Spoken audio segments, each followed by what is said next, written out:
Welcome to Navaras kitchen. ഇന്ന് നമ്മൾ ഉണ്ടാക്കാൻ പോകുന്നത് ബ്രെഡ് കൊണ്ടുള്ളൊരു പുഡിംഗാണ്. Caramel bread pudding. ഇത് ഒരു 3 ലെയറായിട്ടുള്ള ഒരു പുഡിംഗാണ്. വളരെ ടേസ്റ്റിയാണ്, ക്രീമിയാണ്. അപ്പോൾ ഇതെങ്ങനെ ഉണ്ടാക്കണേ നോക്കാം. അതിന് ഞാനിവിടെ ഒരു കപ്പ് പഞ്ചസാര എടുത്തിട്ടുണ്ട്. ഇത് കാരമലൈസ് ചെയ്യാണ് ചെയ്യുന്നത്. അപ്പോൾ ഒരു കപ്പ് പഞ്ചസാര ചുവട് കട്ടിയുള്ള ഒരു പാത്രത്തിൽ ഇടുക. എന്നിട്ട് ഒട്ടും വെള്ളം ചേർക്കാതെ തന്നെ നമ്മളതിനെ ഉരുക്കിയെടുക്കുകയാണ് ചെയ്യുന്നത്. അപ്പോൾ നമുക്കിതിനെ നന്നായിട്ട് ഇപ്പോൾ ഉരുകി ഇങ്ങനെ വരുന്ന സമയത്ത് ചെറുതായി ഒന്നിങ്ങനെ ഇളക്കി കൊടുക്കുക. എന്നാൽ പിന്നെ അടി പിടിക്കാതെ എല്ലായിടത്തും ഒരുപോലെ നമുക്ക് ഉരുക്കി കിട്ടുന്നതാണ്. ഇനി ഇതിനെ നന്നായിട്ട് ഉരുക്കിയെടുക്കാം. കരിഞ്ഞു പോവരുത്. ഈ സമയത്ത് ലോ ഫ്ലെയിമിൽ തീ വെച്ചിട്ട് വേണം നമ്മൾ ഉരുക്കിയെടുക്കാൻ. ഇപ്പോൾ ഏകദേശം പഞ്ചസാര ഉരുകി വന്നിട്ടുണ്ട്. ഈ ഒരു കളറിലാണ് വരേണ്ടത്. ഇതിൽക്കും കളർ കയറിപ്പോയാൽ നമ്മൾ പുഡിങ്ങിനൊരു കയ്പ്പ് രസം വന്നു പോകും.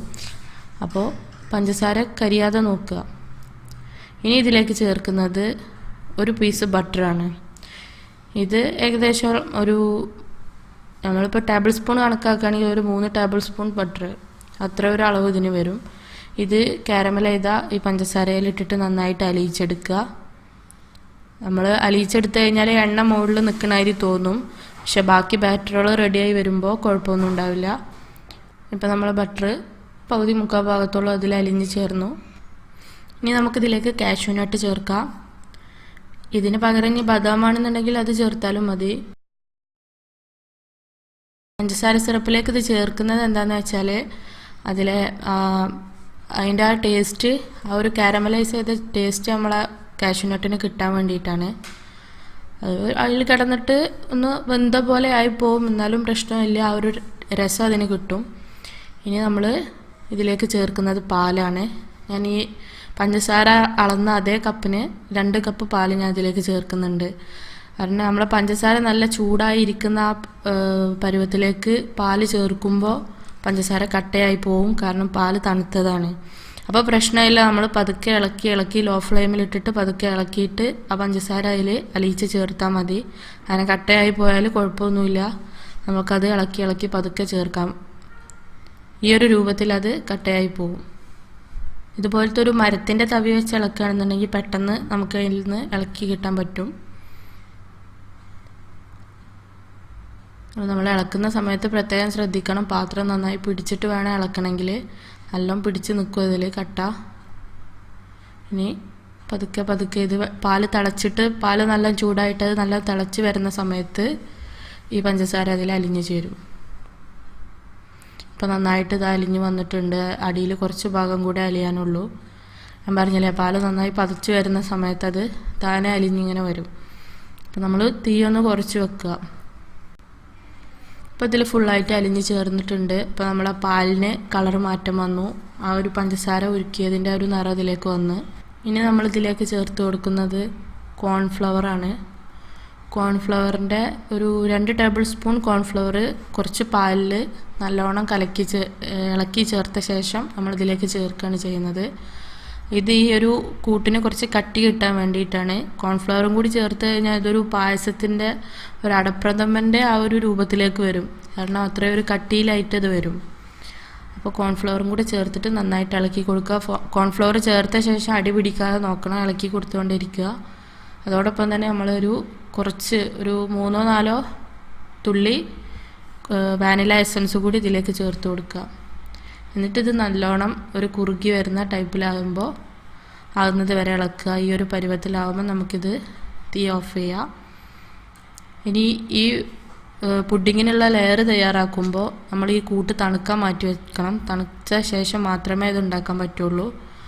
അതോടൊപ്പം ഇനി നമ്മളിതിലേക്ക് ഉണ്ടാക്കുന്നത് വിപ്പിംഗ് ക്രീമാണ്. അതിൻ്റെ മറ്റൊരു ലെയറാണ് വിപ്പിംഗ് ക്രീം. അപ്പോൾ ഞാനിതിവിടെ ഒരു പൊടിയാണ് എടുത്തിട്ടുള്ളത്, വിപ്പിംഗ് പൗഡറാണ് എടുത്തിട്ടുള്ളത്. ഇതിനെ നമുക്കിനി ക്രീമാക്കി എടുക്കാം. ഞാനൊരു ബൗളിലേക്ക് വിപ്പിംഗ് ക്രീമിൻ്റെ പൗഡർ ഇട്ടിട്ടുണ്ട്. അതോടൊപ്പം തന്നെ കട്ടിയുള്ള പാലിൻ്റെ കട്ട, അതാണ് ഞാനിതിലേക്ക് കുറച്ച് ചേർക്കുന്നത്. അതൊരു 2 ടീസ്പൂണോളം ചേർക്കുക. ഓക്കെ, ഇനി നമുക്കിത് നന്നായിട്ട് ഒന്ന് മിക്സാക്കി എടുക്കുക. അതോടൊപ്പം തന്നെ ഇതിലേക്ക് പാലാണ് ചേർക്കുന്നത് ലൂസായിട്ട്. ഇനി അതെല്ലാം തണുത്ത വെള്ളം ചേർത്തിട്ട് അടിച്ചെടുത്താലും മതി, തണുപ്പുണ്ടായിരിക്കണം എന്നുള്ളൂ. നമ്മൾ ക്രീം ഉണ്ടാക്കുന്നതിൻ്റെ മുന്നേ പാത്രം കുറച്ച് നേരം ഫ്രിഡ്ജിൽ വെച്ചാൽ അത്രയും നല്ലതാണ്. കാരണം പാത്രം ഒന്ന് തണുത്തിരിക്കും. ഇനി അത് മിക്സായ ശേഷം ഇതിലേക്ക് പഞ്ചസാര ചേർക്കുകയാണ്. പാകത്തിന് പഞ്ചസാര ചേർക്കുക. കാരണം നമ്മളെ മറ്റേ ബാറ്ററിൽ ഓൾറെഡി പഞ്ചസാര ഉണ്ട്. അപ്പോൾ എത്രയാണോ പുഡിങ്ങിന് മധുരം വേണ്ടത് അനുസരിച്ച് ഇതിൽ വിപ്പിംഗ് ക്രീമിൽ കൂട്ടി ചേർക്കുക. ഞാനിവിടെ 2 ടേബിൾ സ്പൂണ് പഞ്ചസാര ചേർത്തിട്ടുണ്ട്. അതോടൊപ്പം നേരത്തെ ചേർത്ത പോലെ തന്നെ കുറച്ച് വാനില എസൻസ് കൂടി ഇതിൽ ചേർത്തിട്ടുണ്ട്. ഇനി നമുക്കിതൊരു ക്രീമി പരുവത്തിലായി വരുന്നത് വരെ ഒന്ന് ബീറ്റ് ചെയ്തെടുക്കാം. ഓക്കെ, ഇതാണ് ഇതിൻ്റെ പരുവം. ഇങ്ങനെ ഒരു ക്രീമി പരുവമാണ് ഇതിന് വേണ്ടത്. ഒരുപാട് അങ്ങോട്ട് തിക്കായിട്ട് നിൽക്കും വേണ്ട. ഓക്കെ, ഇനി നമുക്കിതിലേക്കുള്ള ബ്രെഡ് എടുക്കാം. ഞാനിവിടെ ഒരു 5 ബ്രെഡാണ് ഞാനിവിടെ എടുത്തിട്ടുള്ളത്. ഏത് തരത്തിലുള്ള ബ്രെഡ് വേണമെങ്കിലും എടുക്കാം. മിൽക്ക് ബ്രെഡ് യൂസ് ചെയ്യണമെങ്കിൽ അത് യൂസ് ചെയ്യാം. ഇനി നമുക്കിതിൻ്റെ അറ്റത്തുള്ള ഈ ബ്രൗൺ ആയിട്ടുള്ള കളറൊക്കെ അങ്ങോട്ട് കട്ട് ചെയ്ത് കളയാം. ആ വൈറ്റ് പോർഷൻ മാത്രം മതി നമുക്ക്. ഇതിൻ്റെ 4 ഭാഗവും കട്ട് ചെയ്ത് കളയാം. കട്ട് ചെയ്ത് കളഞ്ഞ ശേഷം നമുക്കിതിനെ ഇങ്ങനെ 4ആയിട്ട് കട്ട് ചെയ്ത് കൊടുക്കുക. അതിൻ്റെ നടുവിൽ കൂടെ പീസ് പിന്നെ മറ്റേ സൈഡും കൂടെ കട്ട് ചെയ്ത് കൊടുക്കുക. എന്നാലേ നമുക്കത് ലെയറിൽ ഈ ഓരോ പീസും ഇതാണ് നമ്മൾ വെക്കുന്നത് ലെയർ ചെയ്യുമ്പോൾ. അപ്പോൾ അതനുസരിച്ച് ആ ഒരു പാകത്തെ അളവിൽ നമ്മൾ കട്ട് ചെയ്തെടുക്കുക. ഓക്കെ, അപ്പോൾ നമ്മുടെ ബ്രെഡ് ഇവിടെ കട്ട് ചെയ്തെടുത്തിട്ടുണ്ട്. ഇനി ഇത് നമുക്ക് പുഡിങ് എങ്ങനെയാണ് ലെയർ ചെയ്തെടുക്കുന്നത് സെറ്റ് ചെയ്യുന്നതെന്ന് നോക്കാം. ഞാനിവിടെ ഒരു പാത്രം എടുത്തിട്ടുണ്ട്. അതിൻ്റെ മുന്നേ നമ്മുടെ ഈ ഫസ്റ്റ് തയ്യാറാക്കി വെച്ച കൂട്ട് നല്ല തണുത്തിരിക്കണം. അപ്പോൾ തണുത്തിട്ട് അത് ഉണ്ടാക്കിയിട്ട് കുറച്ച് നേരം ഫ്രിഡ്ജിൽ വെച്ചാലും കുഴപ്പമൊന്നുമില്ല. നമ്മൾ ക്രീമൊക്കെ റെഡി ആവുന്നത് വരെ കുറച്ച് നേരം ഫ്രിഡ്ജിൽ വെച്ചാലും മതി. അപ്പോൾ ഈ പാത്രത്തിൻ്റെ അടിയിലേക്ക് ആദ്യം നമ്മുടെ കാരമൽ കൂട്ടാണ് ഒഴിക്കുന്നത്. ഇതിൽ പൊങ്ങി കാണുന്നത് നമ്മൾ ആദ്യം ചേർത്ത കാഷ്യൂ നട്ടാണ്. ഇനി ഇതിലേക്ക് നമുക്ക് ബ്രെഡിൻ്റെ സ്ലൈസസ് ചേർത്തിട്ട് അറേഞ്ച് ചെയ്ത് കൊടുക്കുക. ഓക്കെ, ഇനി അതിൻ്റെ മുകൾക്ക് നമ്മൾ ചേർക്കുന്നത് നമ്മളെ വിപ്പിംഗ് ക്രീമാണ്. ബ്രെഡ് വെച്ച ശേഷം മേലെ വിപ്പിംഗ് ക്രീം കൂടി വെച്ചിട്ട് നന്നായിട്ടൊന്ന് സ്പ്രെഡ് ചെയ്ത് കൊടുക്കുക എല്ലായിടത്തും ആവുന്ന വിധത്തിൽ.